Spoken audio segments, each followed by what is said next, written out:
네, 안녕하십니까. 박정호입니다. 네, 이번 방송은 한컴 라이프케어에 대해서 이야기해 보도록 하겠습니다. 영상 하단에 좋아요 한 번씩 눌러주시고 이야기 시작해 보도록 하겠습니다. 네, 한컴 라이프케어에 대해서 이야기를 해볼 텐데, 오늘 18% 넘는 상승을 보여줬고, 어제의 고가, 그리고 여기서도 한번 막혔던 요 60일 이동평균선을 종가 기준을 넘겨준 흐름이 나왔습니다. 그래서 어느 정도 의미를 좀 부여할 수 있는 일봉을 보여주고 있고, 또 이러한 일봉의 상승적인 흐름에 있어서 결국에 뭔가 이슈가 있었다라고 볼 수 있겠는데, 결국 그 이슈를 보면서 좀 분봉도 체크해보면서 여러 가지 좀 살펴보도록 하죠.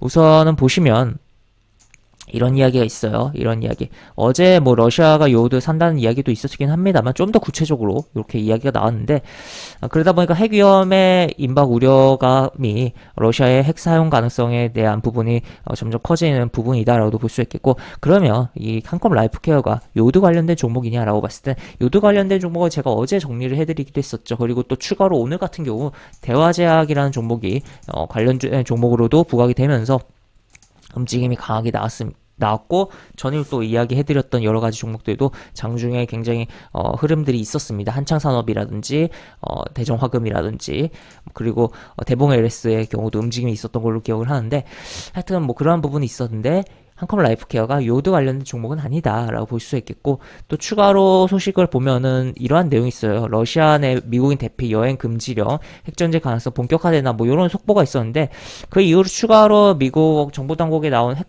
사용 어 가능성이 뭐 낮아졌다라는 뭐 표현이 뭐 나오기도 했었는데, 그런 부분이 그래도 결국에 올해 초보다는 현재 높은 수준이라고 해요. 그 가능성에 대한 부분이 결국에 지금 뭐 주민투표라든지 러시아의 그 우크라이나 영토 병합에 대한 그런 부분을 생각해 봤을 때 당연히 상식적으로 잘못하면 쓸 수 있겠구나라고도 볼 수 있는 부분이죠. 그런 가운데 이 단순 요 부분이 이런 대피 여행 금지령 이런 것뿐만 아니라 이 미국인 대피 같은 경우는 미국 시민권자의 경우, 그러니까 이중국적인 거잖아요. 러시아 그런 부분을 러시아가 인정하지 않고 징집을 해버릴 수 있다라는 뭐 이야기도 나오면서, 하여튼 러시아에서 나와라라는 부분이 발생했고, 그에 따라서 어쨌든 핵전쟁 가능성에 대해서, 핵 사용에 대해서 우려감이 커지는 부분이다라고도 볼 수 있겠습니다. 하여튼 그러면 어떤 부분을 생각을 해볼 수가 있을까? 핵이 만약에 터져서 방사능이 노출됐을 때는 결국 요드에 대한 부분이, 그런 부분, 방사능에 대한 신체 흡수에 대한 부분을 줄여주는 역할을 한다면, 이게 그런 공기적인 부분을 뭔가 걸러줘야 된다면 결국 무엇이 필요할 것이냐라고 봤을 때 방독면이라든지, 그 다음에 또 추가로 원활한 공기를 마시기 위해서는 공기호흡기라든지 그러한 부분이 필요할 수밖에 없는 부분이잖아요. 어떻게 보면 물론 뭐 그렇게 최악의 경우를 우리가 바라보면 안 되겠고, 러시아가 설령 쓴다고 해도 전략핵보다는 전술핵 쪽으로 해서 사용할 가능성이 있다라고 볼 수가 있겠지만, 그래도 하여튼 위기감을 가지면서 그런 쪽으로 연결해서 볼 수가 있다는 거죠. 그러면 결국에 한컴 라이프케어의 경우 공기호흡기와 또 추가로 방독면을 제조하는 회사이기 때문에 충분히 부각이 될 수 있었던 부분이고, 실제 그렇게 부각이 되면서 움직인 게 오늘 흐름이다라고 보시면 되겠습니다.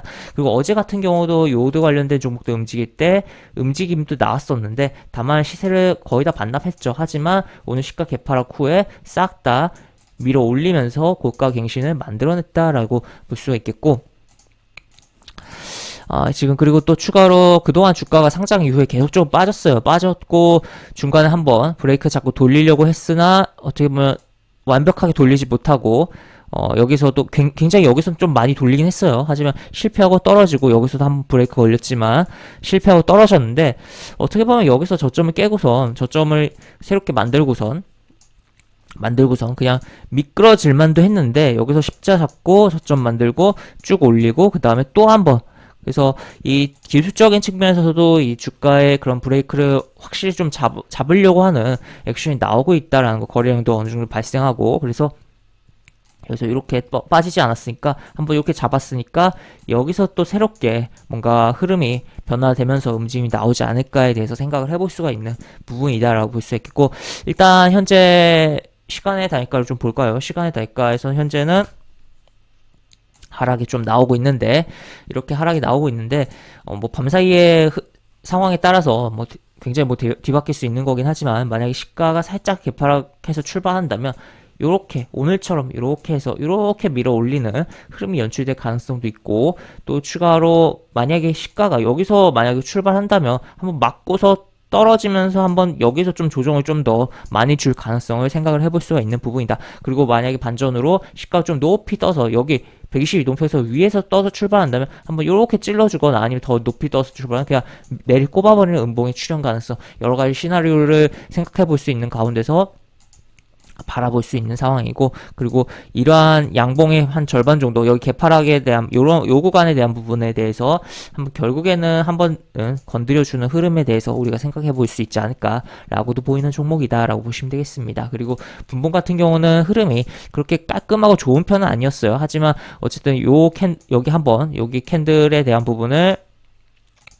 오전에 올라가다가 여기 한번 거래량 크게 발생하면서 흔들린 요 캔들 전 캔들을 지켜주면서 다시 한번 고가갱신 나오고, 그 다음에 요렇게 여기를 5,200원에 대한 부분을 계속적으로 지켜주는 그런 흐름이 연출됐고, 이 차트라는 게 결국 기술적 분석이라는 게 결국 지지와 저항을 본다는 게 결국 어디서 많이 거래되고 거래가 많이 누적적으로 됐냐라는 거를 보는 거죠. 결국에 그렇다면 이렇게 요 구간에 대한 부분이 중요하다. 그 다음에 요 구간에 대한 부분이 중요하다라고도 볼 수 있겠습니다. 캔들이 많이 밀집된 구역이죠. 그래서 이러한 부분에 지지 저항도 생각을 하면서 봐야 되는 상황이다라는 것도 체크를 해볼 수가 있겠습니다. 네, 이렇게 볼 수가 있겠고, 영상 하단에 보시면 설명과 댓글 부분에 동일한 링크가 들어갑니다.